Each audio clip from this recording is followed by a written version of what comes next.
Jersey পরিহিত কিন্তু ব্রাজিলের ফ্যান। রুট করব স্পেনের জন্য, as we all know fixing match and 3টা গোল দিয়ে আবার দেখা যাবে জিতে যাবে। যারা হারছে আর যারা প্রতিপক্ষ টিম তারা অলওয়েজই বিপক্ষে থাকবে, সো ওদের কথা অ্যাকচুয়ালি কান দিয়ে লাভ নাই।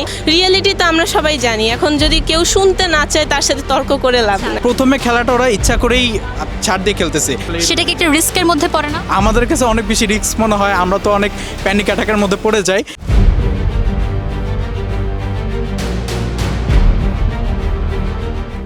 যখন গোটা বিশ্ব কাঁপছে ফুটবলের উন্মাদনায়, ফুটবলের জ্বরে, সেই মুহূর্তে আমরা ঘুরছি ক্যাম্পাসে ক্যাম্পাসে, কথা বলছি, আড্ডা দিচ্ছি, মজার মজার কুইজ এবং গেমস খেলছি, সেই সাথে বিতর্কের আয়োজন তো রয়েছেই। আজকের আমাদের এই অনুষ্ঠান আমন্ত্রণ জানাচ্ছি এবিপি কেবল প্রেজেন্স গোলের গল্পে, পাওয়ার বাই রাইস, এবং পুরো অনুষ্ঠানে আপনাদের সঙ্গে থাকবো আমি মেহেরুন্নেসা মেঘলা।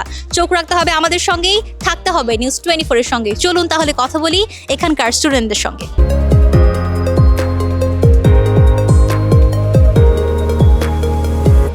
কে কোন দলের সাপোর্টার? আমি আর্জেন্টিনার সাপোর্টার। আমি অ্যাকচুয়ালি অরিজিনালি ব্রাজিলের, বাট স্পেনের জার্সি আমার পার্সোনালি অনেক ভালো লাগে। আচ্ছা, যেহেতু ব্রাজিল বাড়ি চলে গেছে, এখন স্পেন যেহেতু টিকে আছে, আমরা স্পেনের জার্সি পরিহিত অবস্থায় দেখতেই পারি। প্রথমে আসবো আপুর কাছে, এখনও টিকে আছে আর্জেন্টিনা, কি মনে হয় জিতবে কিনা? ওরা ফার্স্টের দিক থেকে তো একটা ফ্লো মেনটেন করে খেলতেছিল। লাস্টের যে 2টা খেলা আমরা দেখলাম, সেখানে লাস্ট মোমেন্টে যে ওরা যে কামব্যাকটা দিছে, সো আশা রাখা যায় যে ইনশাল্লাহ পারবে তারা। এটা হলো যে 2 গ্রুপের খেলার উপর ডিপেন্ড করে যে কে কীরকম কামব্যাক দিচ্ছে এবং তাদের যে খেলার ফ্লোটা আছে। সো আশা করা যায়, অবশ্যই ভরসা তো রাখি যে এই টিমকে এত ভালোবাসি, সে অবশ্যই আমাদের মানে ফেলাবে না।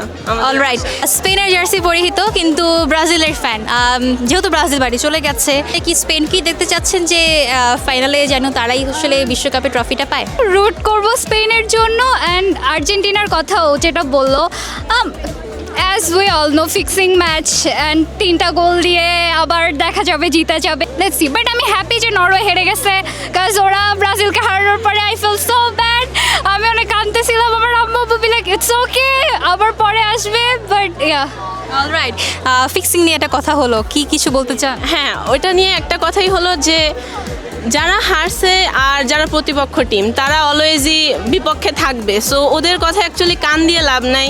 বিকজ রিয়েলিস্টিকলি ভাবলে চোখ দিয়ে গেমটা দেখা হচ্ছে, মানুষ দেখতেছে যে অ্যাকচুয়ালি রুল। পর্দার আড়ালে কি হচ্ছে? পর্দার আড়ালে কি হচ্ছে, তুমি মাঠে যেখানে সবাই যেটা দেখতেছে সেটা নিয়ে তো এখন অযৌক্তিক কথায় আসলে কামব্যাক দিয়েও লাভ নেই, কাজ রিয়েলিটি তো আমরা সবাই জানি, এখন যদি কেউ শুনতে না চায় তার সাথে তর্ক করে লাভ নেই। ওয়েল, কুটুক্তি করতে চাচ্ছি না, mission hexa in a way পূরণ হয়েছে, ইন লাইক যেই দিকটা বলা যায় উচিত না, বাট হারার দিক থেকে।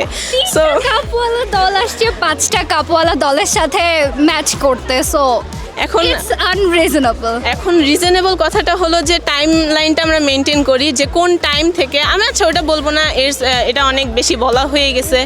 এখন বর্তমানে কে শাইন করতেছে, we need to see that কোন টিমটা অ্যাকচুয়ালি ভালো খেলতেছে, মাঠের পারফরমেন্স কি। অ্যান্ড উই অলসো সি যে হাউ ফিক্সিং দ্য ম্যাচার, কিভাবে কোনো কার্ডই পাওয়া হয় না, তুমি প্লেয়ারকে তুলে ফেলে দাও। এখন যে এক্স্যাক্ট যেই সিচুয়েশনটাতে অন্যরা এক্সপেক্ট করে যে আর্জেন্টিনা প্লেয়াররা হলো যে কার্ড পাবে, ওই এক্স্যাক্ট সিচুয়েশনে অন্য কোনো টিমের প্লেয়াররাও কিন্তু পড়ে।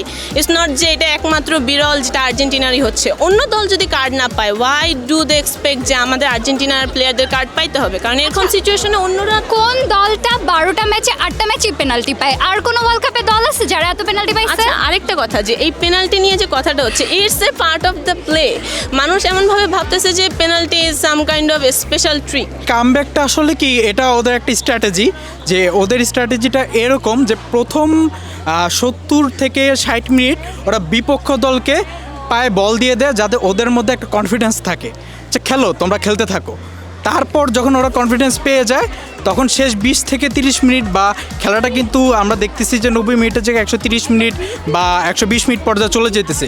ওদের স্ট্র্যাটেজিটাই এভাবে ফলো করতেছে যে ওরা লাস্টে দিয়ে একটা কামব্যাক দিতেছে আর কি। প্রথমে খেলাটা ওরা ইচ্ছা করেই ছাড় দিয়ে খেলতেছে। বিগত দিনের খেলাগুলো যদি দেখে থাকেন তাহলে দেখবেন যে ব্যাপারটা আসলে, সেটা কি একটা রিস্কের মধ্যে পড়ে না? হ্যাঁ, এটা অবশ্যই রিস্কের মধ্যে পড়ে। এটা আমরা যারা বাংলাদেশে আছি, আমরা হয়তো ফুটবল খেলা অত বেশি বুঝি না, আমাদের কাছে অনেক বেশি রিস্ক মনে হয়, আমরা তো অনেক প্যানিক অ্যাটাকের মধ্যে পড়ে যাই। যায়, কিন্তু আপনার আর্জেন্টাইন যারা কোচ আছেন বা ভাইস কোচ আছেন কিংবা ওদের যে টিম ম্যানেজমেন্ট যারা আছে ওরা তো অনেক বেশি বুঝে, ওরা অনেক বেশি রিসার্চ করে। তো আমার কাছে যেটা মনে হয় আমাদের চেয়ে ওরা এই ব্যাপারে বেশি বুদ্ধিমান, আর ওরা হয়তো এই ব্যাপারটা নিয়ে আরও বেশি চিন্তিত বা রিসার্চ করে অবশ্যই আসছে।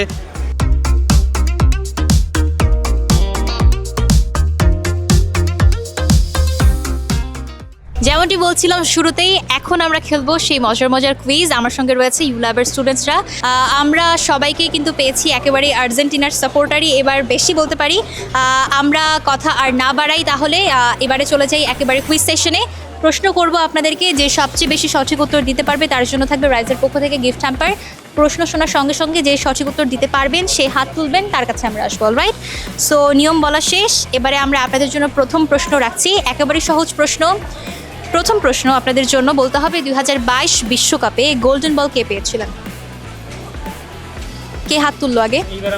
আপনাদের জন্য প্রথম প্রশ্ন বলতে হবে 2022 বিশ্বকাপে গোল্ডেন বল কে জিতেছিলেন? ওকে, মাইকটি। ব্রাজিল। গোল্ডেন বল কে পেয়েছিলেন 2022 বিশ্বকাপে? ভুল উত্তর, পাশে রয়েছেন ভাই, চলে যাই। Lionel Messi. উত্তর সঠিক।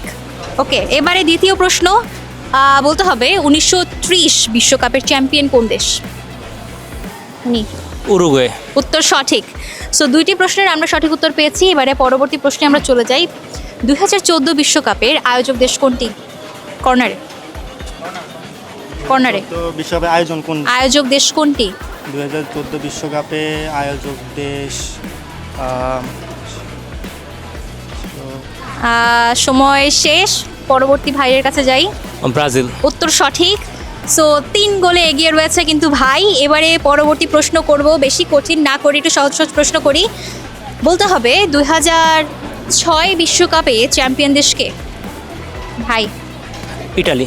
উত্তর সঠিক। আরও একবার সঠিক উত্তর দিয়ে কিন্তু এগিয়ে রয়েছে ভাই। এবারে শেষ আরেকটি প্রশ্ন করি, দেখি আর কি উত্তর দিতে পারে কিনা। ভাই চতুর্থ প্রশ্নের উত্তর দিলেন তো নাকি তৃতীয়? আচ্ছা, চতুর্থ প্রশ্নের উত্তর দেওয়া শেষ। বিশ্বকাপে সবচেয়ে বেশি অ্যাসিস্ট কার? আবার ভাই। It's Lionel Messi. এবং শেষ প্রশ্নের সঠিক উত্তর দিয়ে এবারের বিশ্ব চ্যাম্পিয়নদের সাপোর্টার ভাই কিন্তু আজকের আমাদের চ্যাম্পিয়ন, এবং সে কিন্তু 5টি প্রশ্নের সঠিক উত্তর দিয়েছে এবং 5টি প্রশ্নের সঠিক উত্তর দিয়ে আজকের সর্বোচ্চ গোলদাতা অর্থাৎ সর্বোচ্চ সঠিক উত্তরদাতাকে আমরা পেয়ে গেছি। ভাইয়ের নাম কি ছিল? জুবাইর আহমেদ মিশেল। ওকে, জুবাইর ভাই কিন্তু আজকে আমাদের চ্যাম্পিয়ন। ভাইয়ের জন্য রয়েছে রাইজের পক্ষ থেকে ছোট্ট একটি গিফট হ্যাম্পার। আমরা গিফট হ্যাম্পারটি তুলে দিতে চাই ভাইয়ের হাতে। রয়েছে ভাইয়ের জন্য ছোট্ট একটি গিফট হ্যাম্পার। আজকে 5টি প্রশ্নের সঠিক উত্তর দিয়ে ভাই কিন্তু আমাদের চ্যাম্পিয়ন। কেমন লাগছে? I think it's the first time I am the champion, so I think it's good for me. Okay, alright. So সবার সাথে কথা বলে ভীষণ ভালো লাগলো, আপনাদের সঙ্গে আড্ডা দিয়েও ভীষণ ভালো লাগলো। আশা করি আপনাদের ফেভারিট টিম আর্জেন্টিনা এবার শেষ পর্যন্ত ফাইনাল টপকে বিশ্বসেরা চ্যাম্পিয়ন হিসেবে তাদের জায়গাটা ধরে রাখতে পারবে। আপনাদের জন্য শুভকামনা। দর্শক, যেমনটি বলছিলাম, শুরু থেকে শেষ পর্যন্ত আজকের পুরো আয়োজনে কিন্তু একেবারেই এই যে বিশ্বকাপের উন্মাদনা, এই যে বিশ্বকাপের আয়োজন, সেই উত্তেজনা কিন্তু বিরাজ করছে সবার মধ্যেই। সেই আয়োজনের শুভকামনা সবার প্রতি রইল। এবং আজকে এই পর্যন্তই, আমি বিদায় নিচ্ছি আজকের এই আয়োজন থেকে। চোখ রাখুন গোলের গল্পে, সাথে থাকবো আমি মেহেরুন্নেসা মেঘলা। আল্লাহ হাফেজ।